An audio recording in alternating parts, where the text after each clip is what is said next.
অনেক জল্পনা কল্পনার পর রাকসু নির্বাচন অনুষ্ঠিত হলো এবং রাকসু নির্বাচন অনুষ্ঠিত হওয়ার পর আজকে শপথ আমরা গ্রহণ করলাম। আমরা শপথ গ্রহণ করার মাধ্যমে ৩৫ বছরের অচল অবস্থা ভেঙে গেল এবং দীর্ঘ ৩৫ বছর ধরে যে নির্বাচন হয় না সে নির্বাচনের একটা পরিপূর্ণতা পেল। তবে এখনই পরিপূর্ণতা পেল আমরা বলছি না।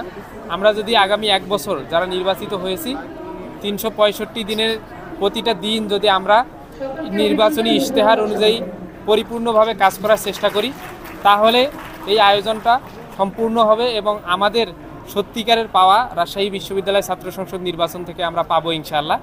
আমরা আশা করছি আজকের শপথের মাধ্যমে আমি সহ যারা নির্বাচিত হয়েছি এবং শপথ নিয়েছি আমরা সবাই মিলে আমাদের ইশতেহারগুলো বাস্তবায়ন করার ক্ষেত্রে সর্বোচ্চ ভূমিকা পালন করব। কারণ শিক্ষার্থীরা তাদের আমানত আমাদের উপর তুলে দিয়েছে, আমাদের হাতে তুলে দিয়েছে। তারা যেহেতু আমাদের উপর আস্থা রেখেছে তাদের আস্থার পূর্ণ প্রতিদান দেওয়া আমাদের দায়িত্ব।